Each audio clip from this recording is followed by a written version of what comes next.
कि सारियां कंपनियां जिहदे कोल कोई भी इंपलॉई है, चाहे ड्राइवर है, चाहे किस तरह के कर्मचारी इहदे अंडर आंदे। ਇਹ ਇੱਕ ਅਜੂਬਾ ਹੀ ਟੈਕਸ ਹੈ। ਕਹਿਣ ਨੂੰ ਤਾਂ ਇਹ ਇਨਕਮ ਦੇ ਉੱਤੇ ਹੈ। ਇਨਕਮ ਦੇ ਉੱਤੇ ਟੈਕਸ ਸਿਰਫ ਸੈਂਟਰ ਗਵਰਨਮੈਂਟ ਹੀ ਲਗਾ ਸਕਦੀ ਹੈ as per constitution of India. 2400 रुपये जमा कराने की कोई दिक्कत नहीं। पहली गल तो इन्हों की वैबसाइट इन्नी पुअर है डिपार्टमेंट की। असी 20 वारी सानू OTP लेना पैंदा वो जिन्ना जो प्रोसैस कंप्लीट करना है वो 20 वारी भी कर लो OTP नहीं आंदा। ਵੱਡਾ ਇੱਕ ਭਰੋਸਾ ਤੁਹਾਡੇ ਵਰਕ ਤੇ ਹੈਗਾ। ਕਿੰਨੇ ਕੁ % ਲੋਕਾਂ ਨੂੰ ਅੱਜ ਵੀ ਇਸ ਟੈਕਸ ਬਾਰੇ ਨੌਲੇਜ ਹੈ? ਅਸੀਂ ਪ੍ਰੋਫੈਸ਼ਨਲ ਲੋਕ ਵੀ ਇਸ ਚੀਜ਼ ਨੂੰ ਪੂਰੀ ਤਰ੍ਹਾਂ ਨਾਲ ਸਮਝ ਨਹੀਂ ਪਾਏ ਕਿਉਂਕਿ ਬਹੁਤ ਹੀ ਪੂਰੇ ਤਰੀਕੇ ਨਾਲ ਪੋਰਟਲ ਕੰਮ ਕਰ ਰਿਹਾ ਸੀਗਾ। ਬਿਨਾਂ ਕੋਈ ਦੇਖੇ ਕਿ ਕਿਹੜੇ ਬੰਦਾ ਇਸ ਦੇ ਵਿੱਚ ਆਉਂਦਾ ਹੈ ਜਾਂ ਨਹੀਂ ਆਉਂਦਾ, ਸਭ ਨੂੰ ਹੀ ਨੋਟਿਸ ਕੱਢੇ ਜਾ ਰਹੇ ਨੇ। ਸਾਡੇ ਕੋਲ ਸਾਰੇ ਕਲਾਇੰਟ ਆ ਕੇ ਪੁੱਛ ਰਹੇ ਨੇ। ਅਸੀਂ ਪ੍ਰੋਫੈਸ਼ਨਲਸ ਨੂੰ ਇਹਨੂੰ ਜਾਣੂ ਕਰਵਾਉਣ ਲਈ ਕੱਲ੍ਹ ਇੱਕ ਸੈਮੀਨਾਰ ਰੱਖਿਆ ਹੈਗਾ, ਇੱਕ ਵਰਚੁਅਲ ਮੀਟਿੰਗ ਰੱਖੀ ਹੈ ਜਿਹਦੇ ਵਿੱਚ ਕਿ ਅਸੀਂ ਜਲੰਧਰੋਂ ਸ਼ਸ਼ੀ ਭੂਸ਼ਣ ਜੀ ਸੀਏ ਹੈਗੇ ਆ, ਉਹਨਾਂ ਨੂੰ ਖਾਸ ਇਨਵਾਈਟ ਕੀਤਾ ਹੈ। ਇਹ ਸਾਰੀਆਂ ਚੀਜ਼ਾਂ ਨਾਲ ਜਿਹੜੀ ਵੀ ਕੰਪਨੀਆਂ ਹੈਗੀਆਂ, ਪ੍ਰੋਫੈਸ਼ਨਲ ਕੰਪਨੀਆਂ ਹੈਗੀਆਂ, ਉਹਨਾਂ 'ਚ ਇੱਕ ਘਬਰਾਹਟ ਦਾ ਮਾਹੌਲ ਹੈ ਕਿ ਇਹ ਸਡਨਲੀ ਕਿਹੜਾ ਟੈਕਸ ਆ ਗਿਆ, ਕਦੋਂ ਆ ਗਿਆ। ਇਹ ਟੈਕਸ ਸਨ 2018 ਦੇ ਵਿੱਚ ਪੰਜਾਬ ਗੌਰਮੈਂਟ ਨੇ ਲਾਗੂ ਕੀਤਾ ਸੀਗਾ, ਪਰ ਉਸ ਟਾਈਮ ਕਿਸੇ ਨੂੰ ਇਸ ਬਾਰੇ ਨੌਲੇਜ ਨਹੀਂ ਸੀਗੀ, ਕੋਈ ਇਸ ਬਾਰੇ ਜਾਣਦਾ ਨਹੀਂ ਸੀਗਾ। ਤੇ ਅਸੀਂ ਇਸ ਬਾਬਤ ਫਿਰ ਅਸੀਂ DTC ਸਾਹਿਬਾਨ ਤੇ ATC ਸਾਹਿਬਾਨ ਨੂੰ ਮਿਲੇ ਤੇ ਉਹਨਾਂ ਨੇ ਸਾਨੂੰ ਭਰੋਸਾ ਦਿਵਾਇਆ ਵੀ ਉਹ ਅਸੀਂ ਕਿਸੇ ਨਾ ਕਿਸੇ ਤਰੀਕੇ ਇਹਨੂੰ ਕੋਸ਼ਿਸ਼ ਕਰਾਂਗੇ ਉੱਪਰ ਆਪਣੀ ਗੱਲ ਪਹੁੰਚਾਵਾਂਗੇ ਤਾਂ ਕਿ ਪੈਨਲਟੀ ਤੇ ਇੰਟਰਸਟ ਨਾ ਲਗੇ ਤੇ ਸਿਰਫ ਟੈਕਸ ਹੀ ਜਮ੍ਹਾਂ ਕਰਵਾਉਣਾ ਪਵੇ।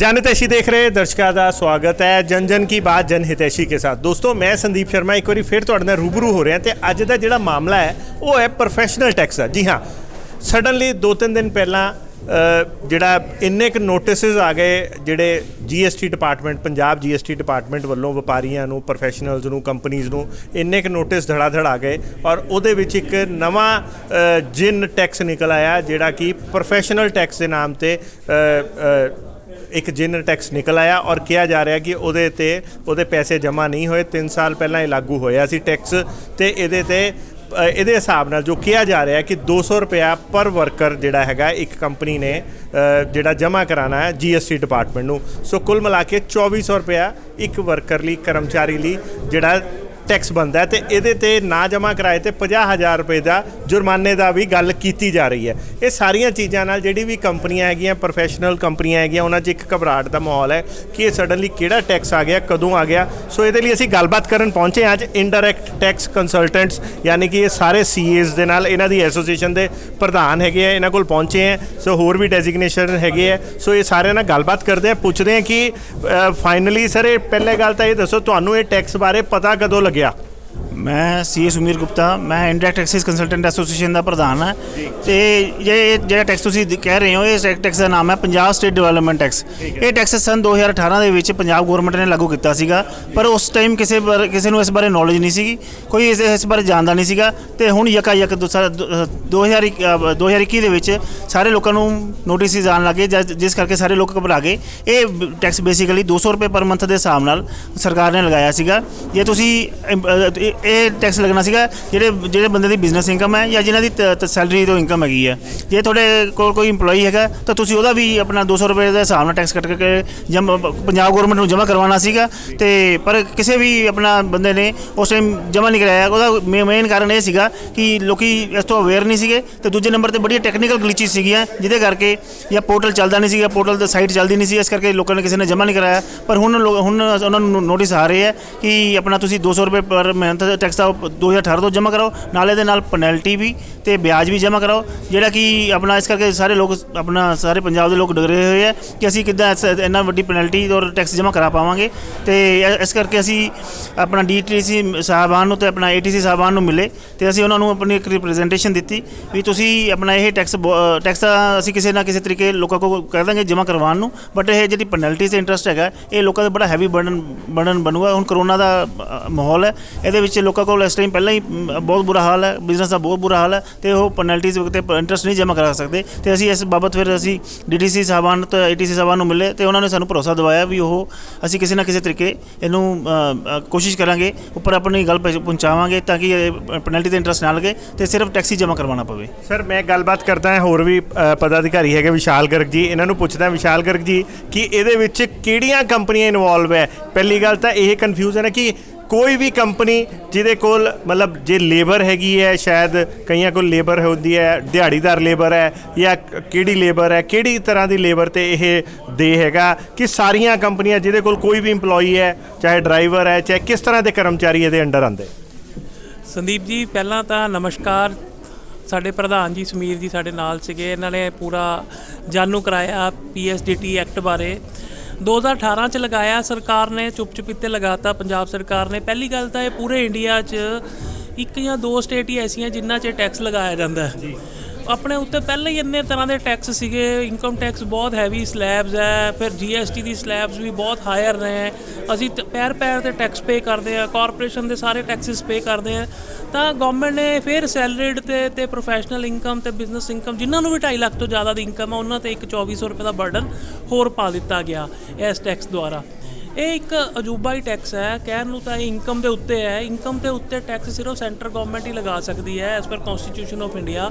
ਪਰ ਇਹਨਾਂ ਨੇ ਕੋਈ ਬੀਚ ਦਾ ਰਸਤਾ ਲੱਭਦੇ ਹੋਏ PSDT ਐਕਟ ਦੇ ਰਾਹੀਂ ਪੰਜਾਬ ਗਵਰਨਮੈਂਟ ਨੇ ਹਰ ਪ੍ਰੋਫੈਸ਼ਨਲ ਦੇ ਉੱਤੇ, ਹਰ ਬਿਜ਼ਨਸ ਇਨਕਮ ਦੇ ਉੱਤੇ ਟੈਕਸ ਲਗਾ ਦਿੱਤਾ ਗਿਆ। ਤਾਂ ਹਰ ਉਹ ਵਪਾਰੀ ਨੇ ਜਿਹਨੂੰ 2.5 ਲੱਖ ਤੋਂ ਜ਼ਿਆਦਾ ਦੀ ਇਨਕਮ ਹੈ, ਜਾਂ ਜਿਹੜੇ ਕਿਸੇ ਵਰਕਰ ਨੂੰ EMPLOYEE ਨੂੰ 2.5 ਲੱਖ ਰੁਪਏ ਤੋਂ ਜ਼ਿਆਦਾ ਦੀ ਸੈਲਰੀ ਮਿਲਦੀ ਹੈ ਜਾਂ ਇਨਕਮ ਹੈ, ਤਾਂ ਉਹਨੇ ਇਹ PSDT ਐਕਟ ਦੇ ਅੰਡਰ 2400 ਰੁਪਇਆ ਸਾਲਾਨਾ ਜਮ੍ਹਾਂ ਕਰਾਉਣਾ ਹੈ। 2400 ਰੁਪਇਆ ਜਮ੍ਹਾਂ ਕਰਾਉਣ ਦੀ ਕੋਈ ਦਿੱਕਤ ਨਹੀਂ। ਪਹਿਲੀ ਗੱਲ ਤਾਂ ਇਹਨਾਂ ਦੀ ਵੈਬਸਾਈਟ ਇੰਨੀ ਪੂਅਰ ਹੈ ਡਿਪਾਰਟਮੈਂਟ ਦੀ, ਅਸੀਂ 20 ਵਾਰੀ ਸਾਨੂੰ OTP ਲੈਣਾ ਪੈਂਦਾ ਉਹਦੇ 'ਚ ਨਾ, ਜੇ ਪ੍ਰੋਸੈਸ ਕੰਪਲੀਟ ਕਰਨਾ ਉਹ 20 ਵਾਰੀ ਵੀ ਕਰ ਲਓ OTP ਨਹੀਂ ਆਉਂਦਾ। ਤਾਂ ਸਾਨੂੰ ਇੱਕ ਪ੍ਰੋਸੈਸ ਨੂੰ 2-2 3-3 ਘੰਟੇ ਲਗਾਉਣੇ ਪੈਂਦੇ ਉਹਨੂੰ ਕੰਪਲੀਟ ਕਰਨ ਨੂੰ। ਅਸੀਂ 2 ਦਿਨ ਪਹਿਲਾਂ ਅਸੀਂ DTC ਸਾਹਿਬ ਪੰਜਾਬ ਦੇ, ਲੁਧਿਆਣਾ ਦੇ ਤੇ ATC ਸਾਹਿਬ ਨੂੰ ਵੀ ਅਸੀਂ ਇੱਕ ਮੰਗ ਪੱਤਰ ਦਿੱਤਾ ਵੀ ਟੈਕਸ ਦੀ ਕੋਈ ਦਿੱਕਤ ਨਹੀਂ, ਪਰ ਸਾਡੇ ਇੰਟਰਸਟ ਔਰ ਪੈਨਲਟੀ, ਕਿਉਂਕਿ ਲੋਕਾਂ ਨੂੰ ਪਤਾ ਹੀ ਨਹੀਂ ਸੀ। 18 ਚ ਲੱਗਿਆ, 19 ਚ ਵੀ ਸਾਡਾ ਕਰੋਨਾ 'ਚ ਨਿਕਲ ਗਿਆ, ਤਾਂ ਇਹ ਇੰਟਰਸਟ ਪੈਨਲਟੀ ਵੇਵ ਕਰਨ, ਅਸੀਂ ਪਿਛਲੇ ਸਾਰੇ ਵੀ ਜਮ੍ਹਾਂ ਕਰਵਾ ਦੇਵਾਂਗੇ। ਤਾਂ ਇਹ ਸਾਡੀ ਇੱਕ ਡਿਮਾਂਡ ਸੀ। ਅਸੀਂ ਇਹ ਪੁੱਛਣਾ ਚਾਹੁੰਦੇ ਹਾਂ, ਜਿਵੇਂ ਹੋਰ ਵੀ ਪਦਾਧਿਕਾਰੀ ਹੈਗੇ ਆ ਉਹਨਾਂ ਨੂੰ ਪੁੱਛਦੇ ਹਾਂ ਕਿ ਸਰ ਜਿਵੇਂ ਤੁਸੀਂ ਲੋਕੀ ਤਾਂ CAs ਹੈਗੇ ਹੋ, ਤੁਸੀਂ ਸ਼ਾਇਦ ਹੋ ਸਕਦਾ ਤੁਹਾਨੂੰ ਪਤਾ ਹੋਵੇ ਕਿ 2018 'ਚ ਇੱਕ ਟੈਕਸ ਲੱਗਿਆ, ਕਿੰਨੇ ਕੁ % ਤੁਹਾਡੇ ਹਿਸਾਬ ਨਾਲ ਅੱਜ ਤੁਹਾਡੇ ਜਿਹੜੇ ਕਲਾਇੰਟਸ ਹੈਗੇ, ਬਿਕੋਜ਼ ਉਹ ਡਾਇਰੈਕਟ ਰਿਟਰਨ ਨਹੀਂ ਭਰਦੇ, ਉਹ CAs ਨੂੰ, ਪ੍ਰੋਫੈਸ਼ਨਲਸ ਨੂੰ ਆਪਣਾ ਇੱਕ ਸਿਕਿਉਰਡ ਮੰਨਦੇ, ਬਿਕੋਜ਼ ਤੁਸੀਂ ਹੀ ਉਹਨਾਂ ਦੇ ਫਾਈਨੈਂਸ਼ੀਅਲ ਸਿਕਿਉਰਿਟੀ ਗਾਰਡ ਹੈਗੇ ਹੋ ਇੱਕ ਤਰ੍ਹਾਂ ਦੇ। ਸੋ ਬਹੁਤ ਵੱਡਾ ਇੱਕ ਭਰੋਸਾ ਤੁਹਾਡੇ ਵਰਕ ਤੇ ਹੈਗਾ। ਕਿੰਨੇ ਕੁ % ਲੋਕਾਂ ਨੂੰ ਅੱਜ ਵੀ ਇਸ ਟੈਕਸ ਬਾਰੇ ਨੌਲੇਜ ਹੈ? ਮੈਂ CA ਵਿਕਾਸ ਗੁਪਤਾ, ਵਾਈਸ ਪ੍ਰੈਜ਼ੀਡੈਂਟ ITCA। ਜਿਵੇਂ ਕਿ ਤੁਸੀਂ ਕਹਿ ਰਹੇ ਹੋ ਕਿ ਕਿੰਨੇ ਕੁ % ਬੰਦਿਆਂ ਨੂੰ ਇਸ ਬਾਰੇ ਪਤਾ ਹੈ, ਜਦੋਂ ਇਹ ਨਵੀਂ ਸਰਕਾਰ ਆਈ ਸੀ ਇਹਨਾਂ ਨੇ ਚੁੱਪ ਚੁਪੀਤੇ ਇਹ PSDT ਇੱਕ ਟੈਕਸ ਲਗਾਇਆ। ਨਾ ਹੀ ਇਹਨਾਂ ਨੇ ਕੋਈ ਡੈਜ਼ਿਗਨੇਟਡ ਆਫੀਸਰ ਅਪਾਇੰਟ ਕੀਤੇ, ਨਾ ਹੀ ਕੋਈ ਵਧੀਆ ਇਨਫਰਾਸਟ੍ਰਕਚਰ ਦਿੱਤਾ ਤਾਂ ਕਿ ਇਸ ਟੈਕਸ ਨੂੰ ਕੰਪਲਾਈ ਕੀਤਾ ਜਾਵੇ। ਅਸੀਂ ਪ੍ਰੋਫੈਸ਼ਨਲ ਲੋਕ ਵੀ ਇਸ ਚੀਜ਼ ਨੂੰ ਪੂਰੀ ਤਰ੍ਹਾਂ ਨਾਲ ਸਮਝ ਨਹੀਂ ਪਾਏ, ਕਿਉਂਕਿ ਬਹੁਤ ਹੀ ਪੂਰੇ ਤਰੀਕੇ ਨਾਲ ਪੋਰਟਲ ਕੰਮ ਕਰ ਰਿਹਾ ਸੀਗਾ। ਪੰਜਾਬ ਗੌਰਮੈਂਟ ਨੇ GST ਆਫੀਸ਼ੀਅਲਸ ਨੂੰ ਇਹਦੇ ਡੈਜ਼ਿਗਨੇਟਡ ਆਫੀਸਰ ਅਪਾਇੰਟ ਕਰ ਦਿੱਤਾ, ਜਿਸ ਕਰਕੇ GST ਡਿਪਾਰਟਮੈਂਟ ਦੇ ਆਫੀਸਰ ਧੜਾ ਨੋਟਿਸ ਕੱਢਣ ਲੱਗੇ ਹੋਏ ਨੇ। ਸਾਰੇ ਹੀ ਪੰਜਾਬ ਵਿੱਚ ਨੋਟਿਸ ਆ ਰਹੇ ਨੇ, ਸਾਡੇ ਸਾਰੇ ਕਲਾਇੰਟਸ ਨੂੰ ਨੋਟਿਸ ਆ ਰਹੇ ਨੇ, ਬਿਨਾਂ ਕੋਈ ਦੇਖੇ ਕਿ ਕਿਹੜੇ ਬੰਦਾ ਇਸ ਦੇ ਵਿੱਚ ਆਉਂਦਾ ਹੈ ਜਾਂ ਨਹੀਂ ਆਉਂਦਾ, ਸਭ ਨੂੰ ਹੀ ਨੋਟਿਸ ਕੱਢੇ ਜਾ ਰਹੇ ਨੇ। ਸਾਡੇ ਕੋਲ ਸਾਰੇ ਕਲਾਇੰਟ ਆ ਕੇ ਪੁੱਛ ਰਹੇ ਨੇ ਇਹ ਕਿੱਦਾਂ ਹੋਏਗਾ। ਇਸ ਲਈ ਅਸੀਂ ਪੰਜਾਬ ਗੌਰਮੈਂਟ ਇਸ ਲਈ ਕੋਈ ਪ੍ਰੋਪਰ ਪੋਰਟਲ ਵੀ ਨਹੀਂ ਦੇ ਪਾ ਰਹੀ, ਜਿਸ ਦੇ ਕਰਕੇ ਅਸੀਂ ਇਹਨਾਂ ਨੂੰ ਰਜਿਸਟਰਡ ਕਰਕੇ ਕੰਪਲਾਈ ਕੀਤਾ ਜਾ ਸਕੇ। ਅਤੇ ਫਰਦਰ ਇਹਦੇ ਵਿੱਚ ਕੁਝ ਬੜੀਆਂ ਡਾਇਰੈਕਟਿੰਗ ਪ੍ਰੋਵੀਜ਼ਨ ਹੈਗੀ ਆ ਕਿ ਜਿਹੜਾ ਬੰਦਾ ਰਜਿਸਟਰ ਨਹੀਂ ਕਰੇਗਾ 100 ਰੁਪਏ ਪਰ ਡੇ ਦੀ ਪੈਨਲਟੀ ਹੈਗੀ ਆ, ਜਿਹਦੀ ਕੋਈ ਲਿਮਿਟ ਨਹੀਂ ਤੈਅ ਕੀਤੀ ਗਈ ਕਿ ਪੈਨਲਟੀ ਕਿੱਥੇ ਤੱਕ ਜਾ ਸਕਦੀ ਹੈ। ਸੋ ਇਹ ਸਾਰੀਆਂ ਚੀਜ਼ਾਂ ਪੰਜਾਬ ਗੌਰਮੈਂਟ ਨੂੰ ਧਿਆਨ 'ਚ ਰੱਖਣਾ ਚਾਹੀਦਾ ਹੈ, ਕਿਉਂਕਿ ਜਿਹੜਾ ਵੀ ਕੋਈ ਪੈਨਲਟੀ ਹੁੰਦੀ ਆ ਉਹ ਇੱਕ ਅੱਧੇ ਬੰਦੇ 'ਤੇ ਲੱਗਦੀ ਆ, ਪੂਰੇ ਪ੍ਰਦੇਸ਼ 'ਤੇ ਪੈਨਲਟੀ ਨਹੀਂ ਲੱਗ ਸਕਦੀ। ਤਾਂ ਪੂਰੇ ਪ੍ਰਦੇਸ਼ 'ਤੇ ਪੈਨਲਟੀ ਦੀ ਜੇ ਕੋਈ ਪ੍ਰੋਵੀਜ਼ਨ ਹੈਗੀ ਉਹਨੂੰ ਖਤਮ ਕੀਤਾ ਜਾਵੇ, ਤਾਂ ਕਿ ਲੋਕ ਅੱਗੇ ਆ ਕੇ, ਜੇ ਪੰਜਾਬ ਸਰਕਾਰ ਨੇ ਟੈਕਸ ਲੈਣਾ ਹੈ ਤਾਂ ਲੋਕ ਅੱਗੇ ਆ ਕੇ ਇਸ ਦਾ ਕੰਪਲਾਈ ਕਰ ਸਕਣ। ਅਸੀਂ ਇਹੀ ਅਪੀਲ ਕਰਦੇ ਹਾਂ ਕਿ ਇੰਟਰਸਟ 'ਤੇ ਪੈਨਲਟੀਆਂ ਖਤਮ ਕੀਤੀਆਂ ਜਾਣ ਅਤੇ ਸਰਕਾਰ ਨੂੰ ਆਪਣੀ ਵੈਬਸਾਈਟ ਨੂੰ ਠੀਕ ਕਰਕੇ ਤਾਂ ਕਿ ਇਸ ਨੂੰ ਹੋਰ ਅਸੀਂ ਕੰਪਲਾਈ ਕਰ ਸਕੀਏ। ਤੇ ਅਸੀਂ ਲੋਕਾਂ ਦੀਆਂ ਨੋਟਿਸ ਦੇ ਜਵਾਬ ਦੇ ਸਕੀਏ। ਤੇ ਇਸ ਕਰਕੇ ਅਸੀਂ ਆਪਣੇ ਮੈਂਬਰਸ ਨੂੰ ਵੀ ਫਰਦਰ ਗਾਈਡ ਕਰਨ ਲਈ ਕੱਲ੍ਹ ਇੱਕ ਸੈਮੀਨਾਰ ਵੀ ਰੱਖਿਆ ਹੈ 24 ਤਰੀਕ ਨੂੰ ITCA ਵੱਲੋਂ, ਜਿਹਦੇ ਵਿੱਚ ਅਸੀਂ ਇਸ ਟੈਕਸ ਦੀ ਜਾਣਕਾਰੀ ਦੇਵਾਂਗੇ। ਤੇ ਐਜ਼ ਏ ਪ੍ਰੋਫੈਸ਼ਨਲ ਅਸੀਂ ਤਾਂ ਸਰਕਾਰ ਤੋਂ ਹੀ ਗੁਜ਼ਾਰਿਸ਼ ਕਰਦੇ ਕਿ ਇਹਨੂੰ ਪ੍ਰੋਪਰ ਵੇ ਨਾਲ ਇੰਪਲੀਮੈਂਟ ਕੀਤਾ ਜਾਵੇ ਤਾਂ ਕਿ ਲੋਕੀ ਆਪਣੀਆਂ ਰਿਟਰਨਾਂ ਭਰ ਸਕਣ ਤੇ ਪੈਨਲਟੀ ਤੇ ਇੰਟਰਸਟ ਤੋਂ ਬਚ ਸਕਣ। ਠੀਕ ਹੈ। ਤੇ ਗੱਲਬਾਤ ਕਰਦੇ ਹਾਂ ਪ੍ਰਧਾਨ ਸਾਹਿਬ ਨਾਲ ਇੱਕ ਵਾਰੀ ਫੇਰ ਕਿ ਜਿਵੇਂ ਕਿ ਇਹ ਸਰ ਨੇ ਦੱਸਿਆ ਕਿ ਕੱਲ ਇੱਕ ਸੈਮੀਨਾਰ ਵੀ ਰੱਖਿਆ ਹੈ, ਉਹ ਸੈਮੀਨਾਰ ਦਾ ਮੇਨ ਔਚਿੱਤਯ ਕੀ ਹੈ? ਜਿਸ ਤਰ੍ਹਾਂ ਵਿਕਾਸ ਜੀ ਨੇ ਦੱਸਿਆ ਕਿ ਅਸੀਂ ਪਹਿਲਾਂ ਤਾਂ ਸਭ ਤੋਂ ਪਹਿਲਾਂ ਤਾਂ ਇਹ ਗੱਲ ਹੈਗੀ ਪ੍ਰੋਫੈਸ਼ਨਲਸ ਵੀ ਇਸ ਐਕਟ ਤੋਂ ਜਾਣੂ ਨਹੀਂ ਹੈਗੇ। ਅਸੀਂ ਪ੍ਰੋਫੈਸ਼ਨਲਸ ਨੂੰ ਇਹਨੂੰ ਜਾਣੂ ਕਰਵਾਉਣ ਲਈ ਕੱਲ੍ਹ ਇੱਕ ਸੈਮੀਨਾਰ ਰੱਖਿਆ ਹੈਗਾ, ਇੱਕ ਵਰਚੁਅਲ ਮੀਟਿੰਗ ਰੱਖੀ ਹੈ ਜਿਹਦੇ ਵਿੱਚ ਕਿ ਅਸੀਂ ਜਲੰਧਰੋਂ ਸ਼ਸ਼ੀ ਭੂਸ਼ਣ ਜੀ CA ਹੈਗੇ ਆ, ਉਹਨਾਂ ਨੂੰ ਖਾਸ ਇਨਵਾਈਟ ਕੀਤਾ ਹੈ ਤਾਂ ਕਿ ਉਹ ਸਾਰੇ ਬੰਦੇ ਨੂੰ ਇਸ ਚੀਜ਼ ਤੋਂ ਜਾਣੂ ਕਰਵਾਉਣ ਕਿ ਆਖਰ professional Punjab state development tax ਹੈ ਕੀ ਹੈ, ਇਹਦੀ ਕੀ ਪ੍ਰੋਵੀਜ਼ਨਸ ਹੈਗੀਆਂ, ਤਾਂ ਕਿ ਹਰ ਇੱਕ ਬੰਦੇ ਨੂੰ ਪਤਾ ਲੱਗੂਗਾ। ਉਸ ਤੋਂ ਬਾਅਦ ਹੀ ਫਿਰ ਪ੍ਰੋਫੈਸ਼ਨਲ ਆਮ ਜਨਤਾ ਨੂੰ ਗਾਈਡ ਕਰ ਸਕਦਾ ਵੀ ਉਹਨੇ ਕਿਸ ਤਰ੍ਹਾਂ ਇਹਦੇ ਵਿੱਚ ਕਦਮ ਚੱਕਣਾ ਹੈ। ਤੇ ਦੂਜੇ ਨੰਬਰ ਤੇ ਸਾਡੀ ਸਰਕਾਰ ਤੋਂ ਡਿਮਾਂਡ ਹੈਗੀ ਹੈ ਕਿਉਂਕਿ ਪੋਰਟਲ ਇਹ ਬਿਲਕੁਲ ਵਰਕ ਨਹੀਂ ਕਰਦਾ। ਸਾਨੂੰ 2 ਦਿਨ ਲੱਗ ਜਾਂਦੇ ਇੱਕ ਰਜਿਸਟ੍ਰੇਸ਼ਨ ਕਰਨ ਨੂੰ, ਉਸ ਤੋਂ ਬਾਅਦ ਵੀ ਰਜਿਸਟ੍ਰੇਸ਼ਨ ਪੂਰੀ ਨਹੀਂ ਹੁੰਦੀ। ਜਦ ਅਸੀਂ ਰਜਿਸਟ੍ਰੇਸ਼ਨ ਕਰਨ ਲੱਗਦੇ ਹਾਂ ਜਾਂ ਤਾਂ OTP ਨਹੀਂ ਆਉਂਦਾ, ਜੇ OTP ਆਉਂਦਾ ਤਾਂ ਉਹਦਾ ਟਾਈਮ ਐਕਸਪਾਇਰ ਹੋ ਜਾਂਦਾ ਵਾ। ਇਸ ਕਰਕੇ ਸਾਨੂੰ ਬਹੁਤ ਜ਼ਿਆਦਾ ਦਿੱਕਤਾਂ ਦਾ ਸਾਹਮਣਾ ਕਰਨਾ ਪੈ ਰਿਹਾ।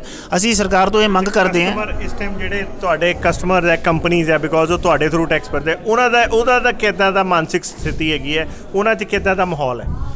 ਉਹਨਾਂ ਦਾ ਤਾਂ ਸਾਨੂੰ ਸਵੇਰੇ ਸ਼ਾਮ ਸਾਨੂੰ ਮੋਸਟ ਆਫ ਦਾ ਜਿਹੜੇ ਮੈਸੇजेस ਹੈਗੇ ਆ, ਲੋਕਾਂ ਦੀ ਫੋਨ ਕਾਲਸ ਇਸੇ ਚੀਜ਼ ਦੀ ਆ ਰਹੀਆਂ ਕਿ ਇਹ ਕੀ ਚੀਜ਼ ਹੈਗੀ ਹੈ। ਇਸ ਚੀਜ਼ ਦੇ ਬਾਰੇ ਤਾਂ ਅਸੀਂ ਕਦੀ ਸੁਣਿਆ ਹੀ ਨਹੀਂ ਸੀਗਾ। ਜਿਹੜੇ ਸਾਨੂੰ ਨੋਟਿਸਸ ਆ ਰਹੇ ਆ, ਇਹ ਸੈਕਸ਼ਨ 6 ਦਾ ਨੋਟਿਸ ਆ ਰਿਹਾ, ਇਹ ਹੈ ਕੀ ਚੀਜ਼ ਹੈਗੀ ਹੈ। ਅਸੀਂ ਤਾਂ ਮਤਲਬ ਕਦੀ ਕੋਈ ਆਪਣਾ ਕਾਨੂੰਨ ਦੀ ਕੋਈ ਉਲੰਘਣਾ ਨਹੀਂ ਕੀਤੀ। ਲੋਕਾਂ ਨੂੰ ਨੋਟਿਸ ਤੁਹਾਡੇ ਸਾਹਮਣੇ ਆ ਚੁੱਕੇ ਹੈ?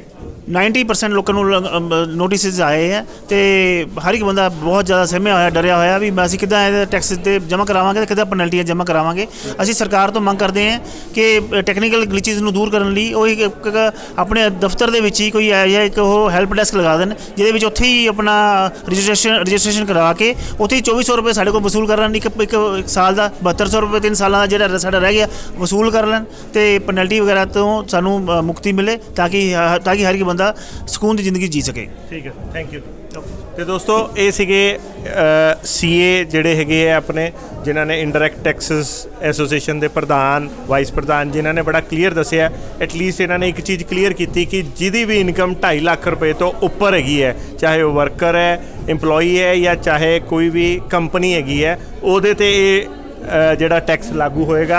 ਔਰ ਦੂਸਰੀ ਚੀਜ਼ ਉਹਨਾਂ ਨੇ ਖੁਦ ਕਿਹਾ ਕਿ ਐਜ਼ ਪਰ ਹਜੇ ਤੱਕ ਪ੍ਰੋਫੈਸ਼ਨਲਸ ਨੂੰ ਵੀ ਇਹਦੇ ਬਾਰੇ ਬਹੁਤ ਜ਼ਿਆਦਾ ਨੌਲੇਜ ਨਹੀਂ ਹੈਗੀ ਹੈ ਤੇ ਸਰਕਾਰ ਨੂੰ ਸੋਚਣਾ ਚਾਹੀਦਾ ਹੈ ਕਿ ਇਹੋ ਜਿਹੇ ਟੈਕਸ ਲਗਾ ਰਹੀ ਹੈ। ਦੂਜੇ ਪਾਸੇ ਕਿਤੇ ਇਹ ਟੈਕਸਿਸ ਜਿਹੜੇ ਹੈਗੇ ਸਰਕਾਰ ਲਈ, ਕਿਉਂਕਿ ਅੱਗੇ ਚੁਣਾਵੀ ਈਅਰ ਹੈ, ਚੁਣਾਵਾਂ ਦਾ ਟਾਈਮ ਹੈਗਾ ਔਰ ਸਰਕਾਰ ਲਈ ਕਿਤੇ ਘਾਤਕ ਨਾ ਸਾਬਤ ਹੋ ਜਾਣ। ਕਿਉਂਕਿ ਦੂਜੇ ਪਾਸੇ ਜਿਹੜੀ ਕੱਲ੍ਹ 1-2 ਦਿਨ ਪਹਿਲਾਂ ਜਿਹੜਾ ਪੰਜਾਬ ਦੇ ਵਿੱਚ ਦਿੱਲੀ ਦੇ CM ਕੇਜਰੀਵਾਲ ਜੀ ਨੇ ਇੱਕ ਜਿਹੜੀ ਰੈਲੀ ਕੀਤੀ, ਉਹਨਾਂ ਨੇ ਹਰ ਚੀਜ਼ ਫ੍ਰੀ ਦੇਣ ਦੀ ਗੱਲ ਕਰ ਰਹੀ ਹੈ। ਇੱਕ ਪਾਸੇ ਕੇਜਰੀਵਾਲ ਸਰਕਾਰ ਜੇ ਪੰਜਾਬ ਚਾਹੁੰਦੀ ਹੈ ਉਹ ਇੱਦਾਂ ਦੇ ਪ੍ਰਲੋਭਨ ਦੇ ਰਹੀ ਹੈ ਔਰ ਜਿਹੜੀ ਮੌਜੂਦਾ ਸਰਕਾਰ ਹੈ ਉਹ ਇੱਦਾਂ ਦੇ ਪੁਰਾਣੇ ਜਿੰਨ ਟੈਕਸ ਕੱਢ ਕੇ ਜਿਹੜੇ ਲੋਕਾਂ 'ਤੇ ਐਕਸਟਰਾ ਬੋਝ ਪਾ ਰਹੀ ਹੈ। ਸੋ ਕੁੱਲ ਮਿਲਾ ਕੇ ਜਿਹੜੀ ਚੀਜ਼ਾਂ ਹੈਗੀਆਂ ਉਹ ਬੜੀਆਂ ਇਸ ਟਾਈਮ ਚੁਣਾਵੀ ਮਾਹੌਲ ਹੋਣ ਕਰਕੇ ਬੜੀ ਘਾਤਕ ਸਿੱਧ ਹੋ ਸਕਦੀਆਂ ਸਰਕਾਰਾਂ ਲਈ ਜਾਂ ਕਿਸੇ ਵੀ ਪਾਰਟੀ ਲਈ। ਸੋ ਇੱਦਾਂ ਹੀ ਹੋਰ ਵੀ ਚੀਜ਼ਾਂ ਨਾਲ ਤੁਹਾਨੂੰ ਜਾਣੂ ਕਰਵਾਉਂਦੇ ਰਹਾਂਗੇ। ਦੇਖਦੇ ਰਹੋ, ਬਨੇ ਰਹੋ ਜਨ ਹਿਤੈਸ਼ੀ। ਧੰਨਵਾਦ।